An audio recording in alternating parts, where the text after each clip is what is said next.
আসসালামু আলাইকুম। শীতের দিনের সরিষা শাক, তো শাকগুলো আমি একদম কুচি কুচি করে কেটে নিছি। তো এটা এখন ভাজি করব। তো ভাজি করার জন্য এখানে কড়াই বসিয়ে দিছি। তো কড়াইটাতে এখন দুটো শুকনা মরিচ আমি ছেড়ে দিব। তো এখানে আমি শুকনা মরিচ আর তেল দিয়ে দিছি।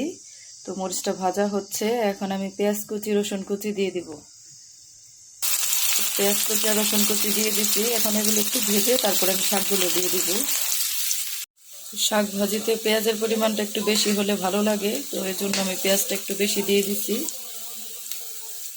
এই পর্যায়ে একটু লবণ দিয়ে দিব। লবণ এখন অল্পই দিব, কারণ শাকে লবণ কম লাগে। পেঁয়াজগুলো ভাজা হয়ে গেছে, এখন শাক দিয়ে দিব আমি। শাকগুলো এবার পেঁয়াজের সাথে মিক্স করব।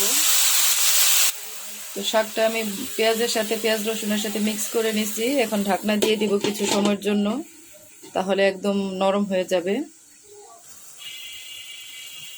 শাকগুলো একদম নরম হয়ে গেছে, ঢাকনা উঠিয়ে দেখি একদম একটু পানি পানি উঠে গেছে। তো এইবার শাকগুলো ভাজা ভাজা করে নিব।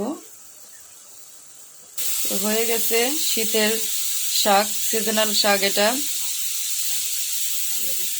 সরিষা শাক। শাকটা একদম ভাজা ভাজা করে নিচ্ছি। তো এখন শাকটা নামিয়ে নিব। তো হয়ে গেল সরিষা শাক। শীতের দিনের শাক খুব মজার একটা শাক।